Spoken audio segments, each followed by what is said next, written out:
Welcome to Shining the Light. My name is S.E. Waliboa, and my guest today is none other, one and the only, the professor, the great Ngũgĩ wa Thiong'o. He is one of Africa's greatest living writers. He is an international novelist and a playwright. For many of us who grew up in Africa, we remember those books such as A Grain of Wheat, 1967, The River Between, 1965, the popular Whip Not Child, I believe it's 1964. Ngũgĩ was thrown into maximum prison for his play I Will Marry When I Want. Thereafter, he decided to write first in. He's gonna actually correct me here because there's a way to say Gikuyu. Kikuyu. Gikuyu, yes. So can also say Gikuyu, but there is a G, like G, Gikuyu. Like J. Gikuyu. Okay, Yeah. got it. One of my favorites is Decolonizing the Mind. I have it over here. Actually, I have a couple of books here. I like that as well. Yes, Decolonizing the Mind. This is a life-changing book, a must-read.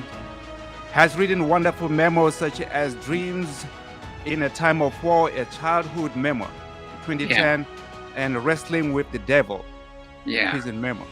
yes. Ngũgĩ is currently a distinguished professor of English and comparative literature at the University of California, Irvine.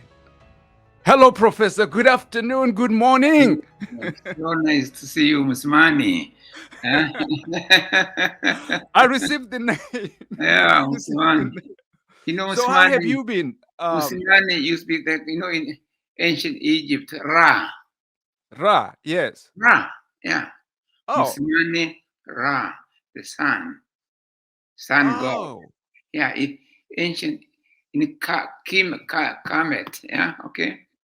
Ancient Egypt, wow, Ra, that is R-A, Ra, Ra. is the same as Musimani, Well, that's amazing because when we sun say god. father, Yeah? Hmm. yeah, that's amazing because when we say father in Swana, we say Ra. Oh, well, Yes. there's an Egyptian connection. Wow, that's amazing. I learned something today. Yeah, look it up, please. Ra, Ra. R-A. Yeah, Okay. yeah. So how have you been? How have you been dealing? We went through the pandemic and introspection. I know you went through some challenges. Yeah, I've gone through many challenges physically. Mhm. Yeah. First of all, you said, first of all, thank you for all the praise, Neil. But really, me say, currently I'm distinguished professor of English and comparative literature at University of California, Irvine. I'm 84. I might retire next year, right? But the reason I mentioned that is, but I write in the Gikuyu language now, mostly, Mhm. right? But it is writing in Gikuyu, my mother tongue, has not prevented me from attaining that high honor at UCI, right? I'm also UCI medalist, the highest honor the university can give you here. Okay? Correct. Uh-huh. I'm not bragging, but I am recipient of 13 honorary doctorates from Africa, Europe, America, yeah. But I write, and I'm proud to write in Gikuyu. I'm so glad I was able to claim my mother tongue. Yes. Then from Gikuyu, Kiswahili is the language of East Africa, but should also be a language for Africa. Then English, and if I could learn many more languages, I would. Okay, right? Right. There's nothing wrong in being rooted in our mother tongue, whatever it is, even if it's spoken by 5 people, let that be your base. Then go on adding to whatever the national lingua franca and whatever is, yeah. The same thing with the names. We can be anything, but we don't have to cover our names with English names. You know, it's rejecting your mother, rejecting your father, rejecting your whole people, right? Right. And we're taking the names of those who colonized us, right? So Right. both language and naming are very, very important to me. But it does not mean rejecting English or French or Mandarin, okay? Right? It's Correct. claiming our base. Anyway, sorry, I get excited. No, no, I love it. I love it. I love it. And I believe that's what we're supposed to be operating from, uh, Yes, from from our own center, as sometimes you mention it. yes, Yes. exactly. Mhm. From our center to the world. We To the don't world. reject Yes. the world, Right. but from our base, we can go to the stars. I mean, the world is ours, as much ours as it is a European or Asian, right? Right. From our base, right? It's so simple. But we don't realize that what colonialism did was to displace us from our base. And they told us Europe was the center of the world.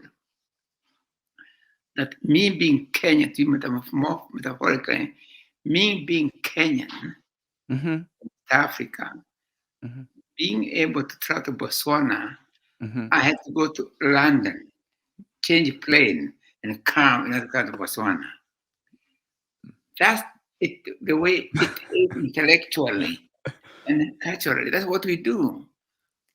Yeah, so it's important we claim Mm-hmm. our base, but not to reject the world or think that our base is everything. It's not everything, okay? Mm-hmm. Mm-hmm. Yeah. Other languages are as good as our languages, Wow. but languages can and should converse with each other. So there's nothing wrong. Is it Botswana, for instance? Do you speak Botswana? Yeah, I speak Tswana. Mm-hmm. Tswana. Mm-hmm. Tswana. Then say Tswana in your case. Then Setswana, yes. Mm-hmm. Kiswahili. Mm-hmm. Then English. And then as many other languages as one can access. It is power, I'm telling you. Like you and I, you don't speak Kikoyo or Kiswahili. I don't speak Tswana. Uh-huh. But now we're using English to communicate. And there's nothing wrong with that. That's good. Right, right. Mm-hmm. But in order to communicate with English, we don't have to reject Tswana or Kikoyo. Uh-huh. But colonialism told us in order to be ourselves, we must be European first, right? We must go to Europe first, right? Right. So people, my friend, people, we don't know. Okay, wherever colonialism went, the first thing that they did was to get people's names that take away from them. Today in Right. America, Native Americans, right? Mm-hmm. They all call themselves with the English names. Their naming system was buried consciously under the colony. And it's not just not America, New Zealand, not Maori, the same thing. Australia, the same thing, right? Right? Wow. Not That's just our names, our languages equally. They did the Mhm. same thing. Yeah, disconnect people from their base, Right. right? Yeah. Like now you're Musmani and you are Ra. These are great, my friend. so so based on what you just mentioned right now, I know a lot of your books now have been translated to English. Mm. Uh, but there are those in Yes. Kenya. But there are those in Kenya Mm. who enjoy reading your books in English rather than Oh in yes, even among the cool people there, cool intellectuals, there are some who tell me, "Ah, this is Because it's so difficult to read. When I translate it, and I tell them English, Mhm. except for the present generation who somebody of their tune in English. My English is book English. I learned English in school, Mhm. right? No, okay. I remember when I was growing up, they But you used. don't have to. The key thing is this: Mhm. you don't have to reject your language in order to know another language. That's slavery, eh? Right? It's enslavement, and it was done to. That's Uh, slavery. well, yeah, because African people were the first to suffer from this. You remember when African people were taken as slaves, the first thing they did was to be branded with iron here to brand them who they belong to. Right. Okay. Then when they brought to America, their names were banned, right? The African name, they couldn't speak their language. It's illegal. Some were killed because of that. Yeah? In order for uh, them to identify they are owned by so and so, Mhm. each African in whatever slave plantation he was given the owner of the plantation, Mhm. like Wa, right? Mhm. Like indicates Wa Brown or whatever. Well, Right? yes, yes, yes, yes. But the African name were suppressed deliberately and consciously, right? So were African languages banned, okay? Right? Right, It right. was it was a conscious program, right? And Africa as a whole. Okay, put this way, my friend. Mhm. Is it?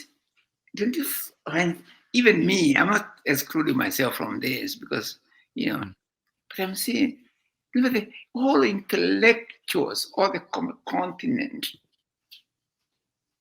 cannot communicate in their own languages. They have the knowledge, they have whatever. Some of them are doctors, as I mean, Africans are everywhere in the world teaching at a leading American university. Some of the heads of engineering and all that. But but Ask them to go to Botswana and uh-huh. talk about health. Uh-huh. They cannot. They go to get an interpreter the same way Europeans used to get an interpreter to speak to African people. This is what we are doing. We, the educated people in Africa, and we are continuing. Is what we call now self. It's like when you start a car, huh? Uh-huh. or something else, and you can let it go, except for the road. Yeah, yeah. We must return to self. We must return to self. Yes, but not stay there. We must learn. Africans were also engineers. They did mathematics. We did all these things, my friend. Yeah? Look at the Kemet. What 3,000 year civilization. Mm-hmm. Abundance, approval of everything. But they did all these pyramids. They did all this invented medicine. Pythagoras, whom we used to study in school, like he's an inventor. He Right. was in Egypt for 20 years, learning from Egyptian sages. Then he came to get back to Greece.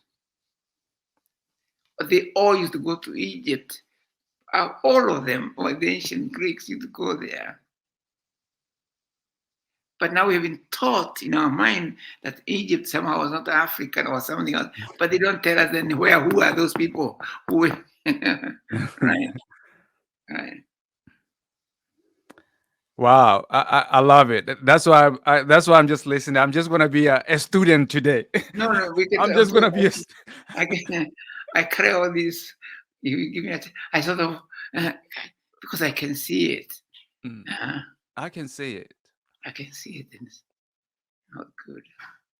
What I see I, of the continent. I can say it. We cannot have a continent of intellectual slaves. Wow. And That's this is what deep. we do. All of us, African writers, African scientists, they become fools, confront their own people. They become wise men. Yeah.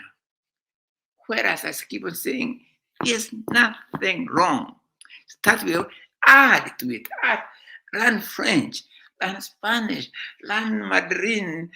That's good, that's empowerment. But the other one is enslavement. Right? Right. Right. We should lead the way. Intellectually, we should, okay, the way I put it this way, we cannot reach the stars from where we are. We don't have to go to Europe or China or anywhere else in order to see the stars or reach the stars. We can do it from Botswana. We can do it from in the part of South Africa.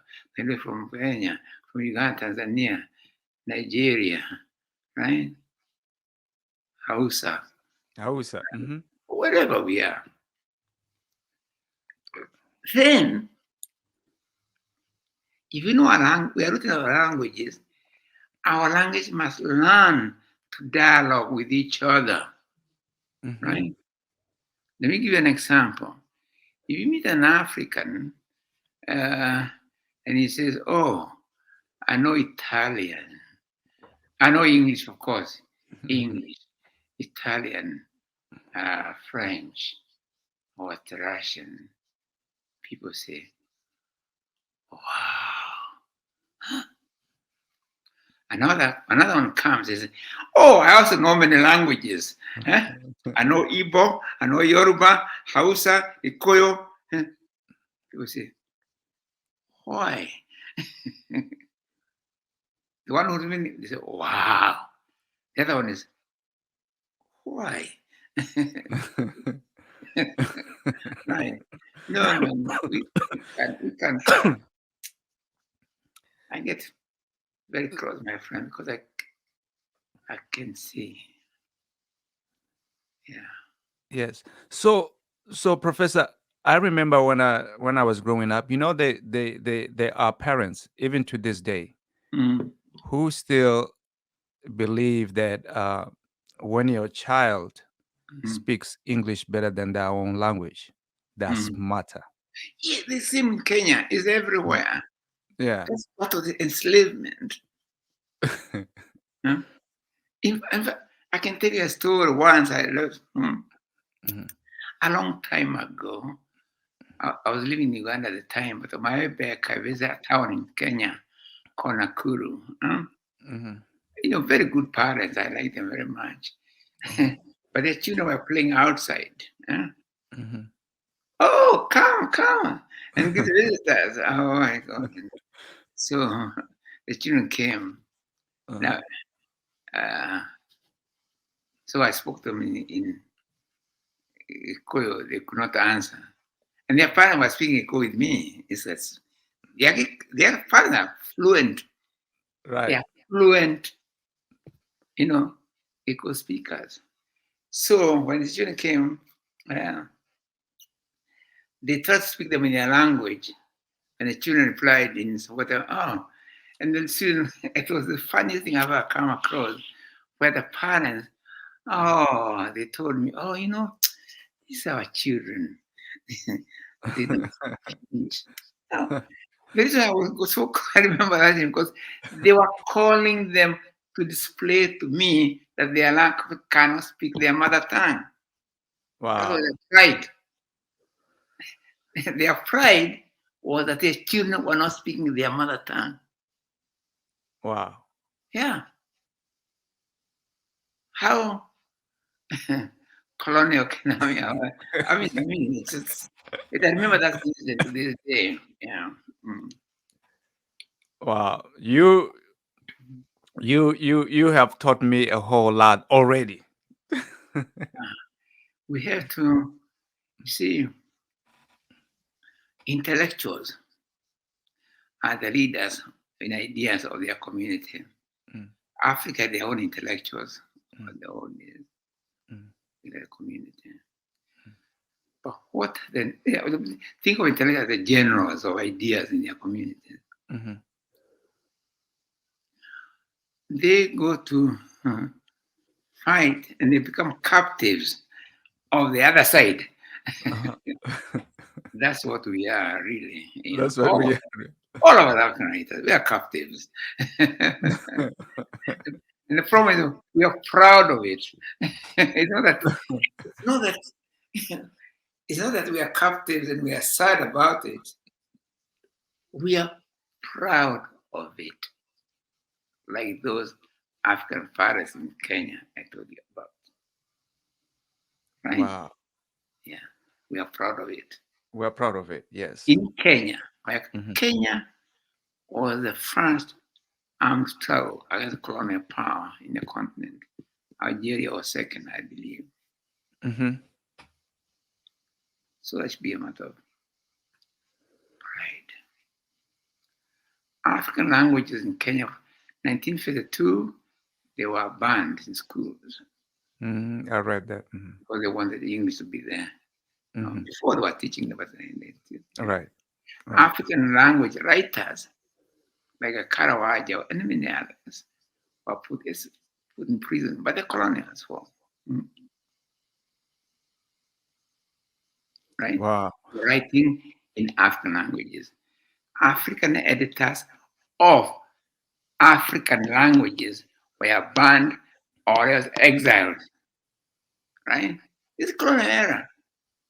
It's colonial era. Yes. Yes, they did that. Mm. They did that. Wow. They exiled them. But now, listen to this. Mm. In Kenya, my Kenya, Mhm. for which so many people died, the most prestigious schools are Kenyan schools run by Kenyans, but with a British national curriculum. Today, I'm not talking about yesterday, today in Kenya. Today. British national curriculum. Our Kenyans, which were good schools, I don't blame, but why on earth, if you are Kenyan, you come to that dollar into educating an African child so that he gets to know Kenya first, Kenyan history, Kenyan what, and then he can compare that with British, Russian, Mandarin, or whatever. What do you call that one? And they're not bad people. They think they're doing the right thing, right? For their children, right? Right. Right. But what are they doing to our children, our Kenya? They are training slaves, enslaved to rule with the Kenya of tomorrow. That's what they're doing. But Kenya is not different in the continent as a whole, right? And it's right. What I'm saying is, it's use money to make the house or to shine that light in Botswana. And then Botswana, I mean, Swahili, English, or whatever other languages, it's nothing wrong. Right. Yeah. Right. Well, Wow. That's amazing, Professor. I want to take you back to your childhood. And I want to know, because you write about your mother. I want to yeah, know the yeah. impact of your mother when you were growing. He was, Mm. yeah. So, yeah. Let me see. Like you talk about how you will say now you can get better when you had Wanjiko. that Her name was Wanjiko. Wanjiku. Uh-huh. Yeah. Let me tell you about my mother, Wanjiko. She was one of four mothers, or one of four of my father's wives. Mhm. I call them mothers My father would call them wives, okay, but for me, they were my mother, four of them. Mm. My mother was the fourth. My mother could not read or write any language. Mhm. She never went to school. The children who went to school were some of the rich. We had a few rich Africans and they were sending their school to Okay. school. For me, it never occurred to me that I could go to school. But I think somewhere inside I felt I would like to, but why think of the impossible, right? Right. So I think of I want to cry.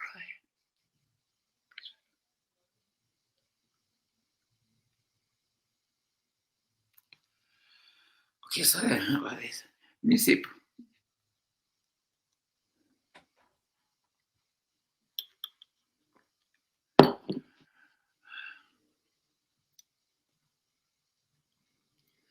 I'm very grateful to her.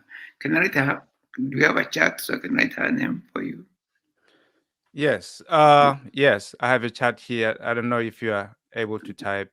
I don't know. I don't have it. Yeah, I don't know. Oh, chat. Let me see. Wanjiko. I Yeah. see it. Yeah, I You didn't see the chat on the side, right? know on the side. I didn't know. Yeah. Wanjiko.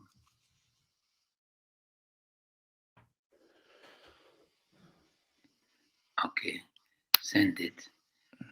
Yeah. Wanjiku. Yeah, Wanjiko. Yeah. I said, what a beautiful name. Yeah, she called me once and said you want to go to school, and I could not believe it. I could not believe it. How did she read my mind? I said yes. Uh-huh. Yeah, she's the one who did it. I've read about her in Mm-hmm. Dream in a Time of War. Yes. Yes. Yeah, Mm-hmm. it's a very important book for me. Mm-hmm. But to tell you why I'm now. That's actually the memo that I'm thinking about when you talk about your mother, you know. Yes, that's why she's there. Mm-hmm. Her glory. Hmm? Mm-hmm. I don't ever forget her. Thank you for bringing her up. Yeah.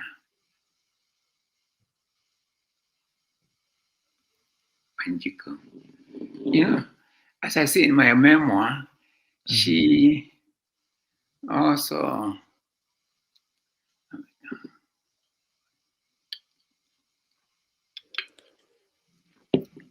I said, Mom, she was the one who supervised my homework. Yes. And She'll be like, 8 out of 10 is not enough. You can do better than this. yeah, that kind of thing. That kind of thing. Yes. Yeah, like she's the idea of the best. That's how Mm-hmm. she tell whether I done well. You're on top. Then it could be as to him. I think top was the toppest. So she wanted to make sure where I was the top or the best that she got. So she's amazing to me. So I'm very grateful. very grateful. Yeah. So do you want to talk about the time when you come back from? I think it was after 3 months, and you get home, and the houses are burned to ashes. You know. Oh, that's why my second memoir called Mm-hmm. In the House of the Of Interpreter. interpret. Yes. My high school years. I Mm-hmm. went to high school, which was, again, thank my mother for that. But as a dormitory, yeah. In those days, dormitory school were the most prestigious. But now I'm thinking back, remember, they were essentially the same thing as resident schools Right. for Canada and resident schools for Native American. It was the Right. same idea. Mm-hmm. High school can be molded into whatever. Anyway, Mm. but I'm very grateful for it. Mhm. Don't get me wrong. I'm very proud of my Alliance High School Mhm. days. But what happened was this: during the state of emergency in Kenya, Mhm. African people are put in concentration camps. Mhm. what we call concentration villages, Mm-hmm. because they were supposed to cut where to be just supervise them so they don't support Mau Mau guerrilla fighters. Mm.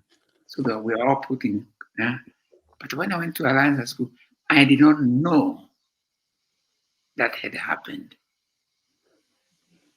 So at my 3 months or whatever, the first time, so I'm going home proudly to my mother. So I go back to, we didn't have the post office in those days, or we didn't send letters, or a telephone, of course. So I go to the old house, and I find it was the ground. And not only my mother's house, the entire village was no more, right? I talk about that in my book, Different Time of War. Yeah. Yeah. So Yeah. devastating. And Yeah. yeah, you deal a lot with that in that memo. And how did you deal with this trauma? How did this shape your perception of the colonizer at that time, No, not at that time. or actually the perception of the world? See, there are two things which happened in my family. Hmm. My older brother, Yes. Mwangi, let me write his name here because he's also Mwangi. Hmm. And you also talk about your half brother who was deaf, right? So Yeah, I talk about those because they are very important to me. He was a guerrilla fighter. He was part of my mom. that's Mwangi, right? Yeah, yes, was Yeah. fighting. My older brother from my mother. Yes. Yes. I told you with the 4 mothers, so I have many siblings, about 24 of them all together, Hmm. right? So we used to name ourselves by our mother. Hmm. So in the same house, there might be many Mwangis. Yeah. So to know which Mwangi, you didn't say Mwangi, son of the father, you said Mwangi, son of the mother. Some Then of you them. know, Oh. yeah, Okay. Wow. Beautiful. Hmm. yeah. So So, he's the one who was a guerrilla always fighter. was really a fighter. Yeah. Now, in the mountains, right? In the mountains. Yeah. I told his story again in Dreams in the Time of War. How we escaped in the mountains. Yes. Yes. But from the same father's household, there was another, half brother, who was on the side of the colonial, right? Hmm. And these two, they loved each other, but now they were fighting each other. They would have fought each other to death. One on the side of the colonial, the other one on the side of African liberation. Why was he on the side of the colonial, if I may Huh? ask? Why was he on the side of the I don't know. I really don't know because he went to Second World War, so he came back as a British soldier. But whereas some other soldiers learned uh, more about Europeans in that war, and therefore felt they could fight them, others, like my half brother, continued. Not a soldier, but he was still a colonial civil servant. Yeah. Right, right. No, I get it. But we liked him. It's one of the, you know, He was still a wonderful human being. yeah, wonderful human being. But whenever he came to our house, would tense up and just be as blank as we could. Because, he might have, it's, so what I'm saying, our family was caught up Yes. in the same way as many families in Kenya. Yeah. Somewhere instead of patriotism, liberation, others thought the other way around. The colonialism was somehow a good thing. Oh, I don't know what they thought. Okay. But even some may have thought colonialism a good thing. They may have objected to armed struggle, part of it. Right? So, Right. so I don't judge people. Right. I like to talk. I think of it, the colonial process, what it does to people, right? That people can see they are fighting for their land, but they are fighting on the side of those who took up their land. Right? Wow. Yeah. Wow. So, but I come back to intellectuals of the continent. We have a responsibility. We have a responsibility. Really, honestly, Professor, you have written over 40 books. I have Devil on the Cross, and I have The River Between, and of course I have my favorite, Decolonizing the Mind. And and I'm wondering, when did you realize that writing was your call? I talked about this a little bit in my memoir, Dreams in a Time of War, but it was really storytelling in my parents' houses. You know, even storytelling was like. Oh no! I remember you said because you had 4 mothers. Right? Yes, I have 4 mothers. Yes. My eldest mother, whom I realized was Wangari, was where we mostly congregate from all that every evening. Right. And so some of the most beautiful storytelling sessions I know of. Now, the problem was, I'm going to tell you, I've said it in my book. Okay. We children, of course, wanted storytelling in daytime as well. But they would tell us, no, stories in them go away or goods or whatever, right? They come back in the evening when all of us have done all our chores. Then they visit us in the evening. But children, we wanted to know those stories in the daytime as well. Okay.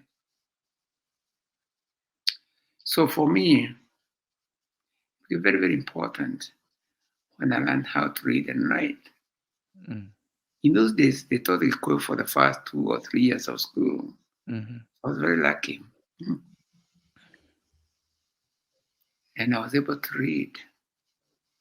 So the revelation for me was I could tell myself stories in daytime.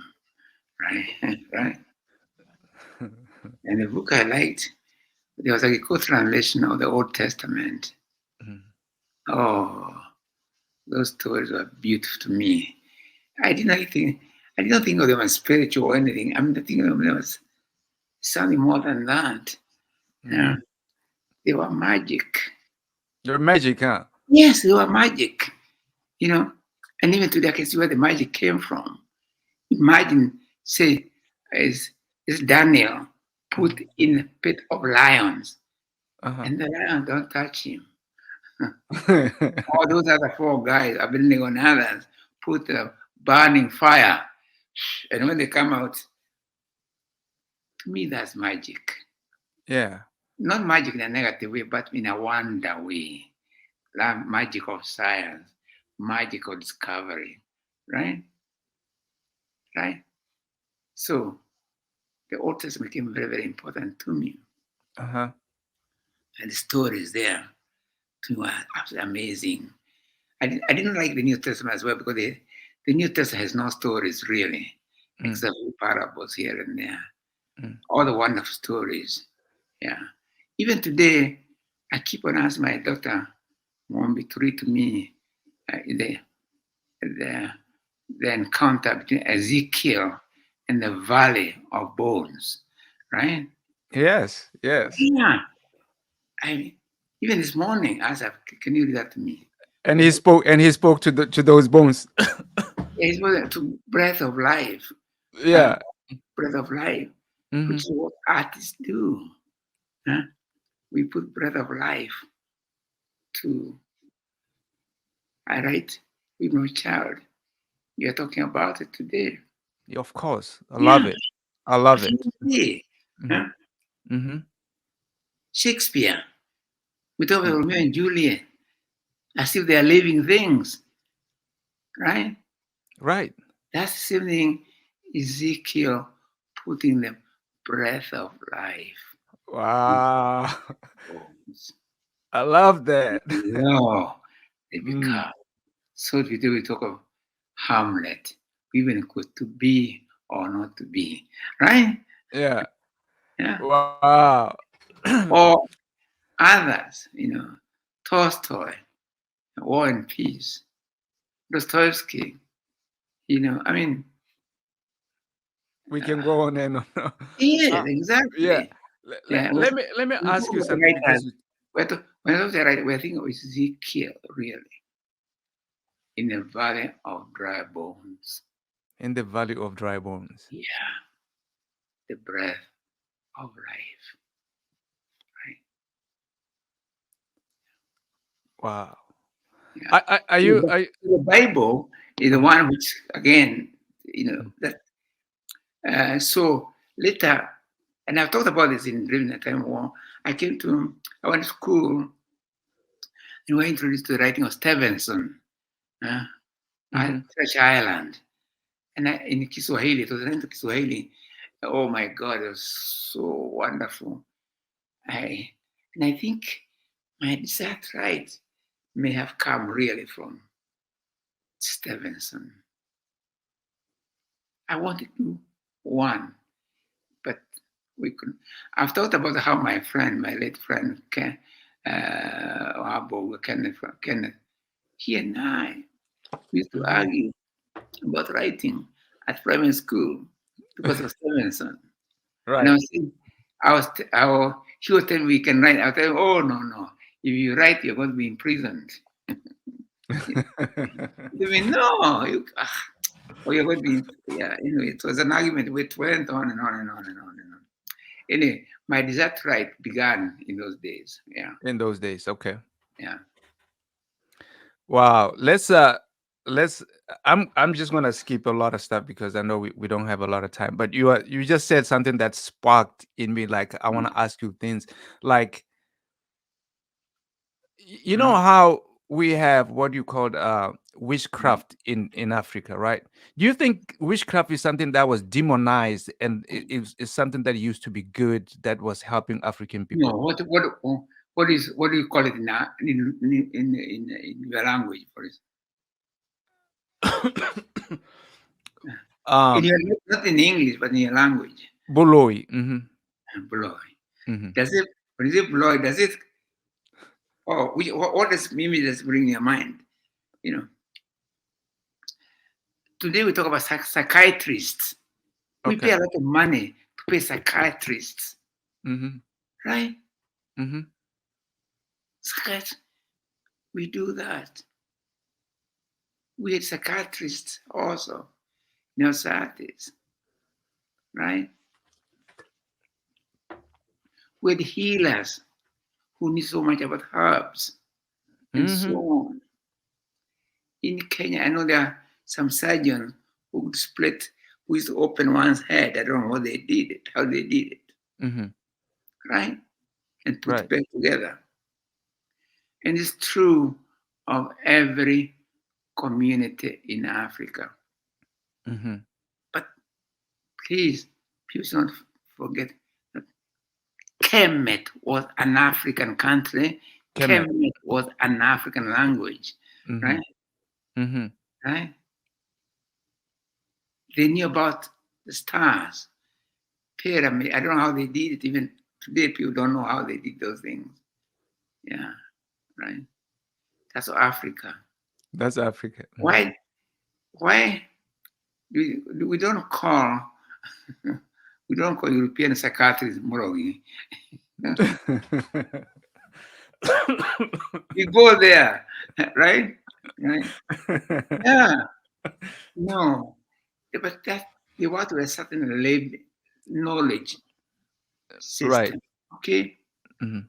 I'm not saying that people return to that knowledge system because Mhm. you can keep on adding. Process of knowing is adding to what you already know, right? Right. This dismissal, uh, Yeah. herbs, herbalists, or mates, they are put together Right. uh, as a rogi. Yeah, no. But We don't have to return to it. Knowledge is adding to what you already know. Okay, but you don't walk looking backwards all the time. You walk with your eyes looking in front, but occasionally you do turn your head to see what's behind you, right? So adding, you know, we add other knowledge to what we already doing. And I've said it does not mean we cannot learn from modern European or Chinese or Japanese medicines, just as they learned from us, Egypt, right? Right. There's nothing from learning from each other, from other cultures. And when cultures, this image is there, you say culture contact is oxidation. I love that. The image is there, right? Right. Interesting. I like Nicole, but I like to learn Spanish. I like to learn Igbo. I learn Yoruba, right? Right. Yeah. But Zulu. So I Zoo, like. And there's nothing yeah, wrong with that. That would be good for me. yeah. Yeah. We should host you, one of these days in Botswana. But Mm. before you talk about it, I want to talk about yeah, it would be a great thing to see to have you in Botswana. Even here in Sacramento. But Botswana the first. Botswana first, yes. uh, let's go back quickly to the 60s and 70s, especially the 60s. I understand you studied in obviously Yes, Makere was a big Uganda. college Uh, those days. and you met other Pan-African writers in the likes of Achebe and Yeah, that's when Wally we Soyonga, Obi, yeah. Okara. Um, Yeah. talk about this experience and how it Oh my catapulted God. you forth. The most XP, it's a kind of, it's a, it's great for me. Hmm. Uh-huh. I was my second year at Makere also, but I had already written a manuscript of the River Between. Was Hmm. all okay. That one I completed in 1961 December. Hmm. Then I was beginning to write Weep No Child. And to get a chance to meet my heroes. Hmm. Eh, we have 2 minutes. Huh? We just finish this Oh, quickly. we have 2 minutes. Okay. Yeah. To meet Wole Soyinka, Chinua Achebe. Dennis Brutus was not there, but his work was talked about. It was mind-boggling to me. And I was a second-year student, right? To meet with all these geniuses of the continent. It's later, as I talk about it in The Colon the Mind, I realized, oh my God, what was it? We African writers from and there was not a single writer in African language, right? Right. Yeah, but it was a very important conference for me. I was able to meet Gabriel Kara. I remember that too, the late, what is the Ghanaian who died? Yeah, I met them all. Hmm. And I was beginning to write. So it's very important for me to meet Wole Soyinka, to meet Chinua Achebe, to hear what Dennis Brutus for the first time. Alex Laguma, he was not there, but we talked about them. Hmm. Ezekiel Falera was there, very important person. He's intellectual. He's really there for the continent. But, that word but, he always thought English was the savior of the continent. I disagreed with him. Later, at the time, I think, oh, then later, I disagreed with him. Yeah. Yeah. Yeah, I know you talked about the why the conference was called, and I think you later on you sort of kind of debunked the how it was named, because I think it was called Conference of African Writers of English Expression, and Yes. yes, Yeah. And we were all Africans there. Wow. Professor. The first conference of African writers on the continent by African writers, right? Right. And it's growing. Oh my God. But don't get me wrong. It was important to me. Yes. Yes. Right. Yes. I don't want to debunk it in any way. Right? Yes. Yeah. And then Yeah. we'll do a part 2 next time. And we can do part 2. But remember this. What I want to say, we did it before, we can do it again. Yes. Just remember that memory. We have done it before. We can do it again. That's what we need to remember. Thank you. Yes. Yeah. Okay. Next, we can do part 2 another time because I got to see a doctor. Yeah, we will do a part time next time. So, message of hope. Okay. Thank you. Thank you very much. Oh. Thank you, Professor. It was wonderful. Yeah. I'm so happy to have talked to you this Now, morning. thank you, Musmani. Thank you so much. Musmani, Ra, he's in Egypt. Oh my God. You connect so many things. We connected so many things. I learned a lot. Yeah, thank you. Yeah. So I'm looking forward to a part 2. Yeah. Maybe I'll see you soon. I don't know. Organize it with Barbara. She's very good to me. Yes, no, she's wonderful. She's wonderful. Yes. Okay. And I can't wait to come pick you up and we can drive to Laguna. Oh yes, come and pick up. Or you don't have a car, we can take Uber or whatever. Or we can ask one for my grandson or my. That'd be wonderful. That'd be wonderful. Okay. Thank you, Professor. I don't want to. Musimani Walibo. Oh my God. Walibo, yes. What a beautiful name you have. Yes. Let's get that sunny business out. Okay. Musimani. Okay. Yeah. Thank you very much. I'm home. I write books. This is my book. I'm going to give it to you. Oh, what do you call it? It's called Adventures in Bangualand, The Rise Against Evil. Okay, just send me send Barbara the title. I'll send it to Barbara. Yes, I'll send it to Barbara. I want you guys, I'm asking you guys to support us, subscribe. We interview people that we believe that they are bringing light, not darkness. They create products and they have services that actually are going to encourage you, inspire you, and even bring joy to you.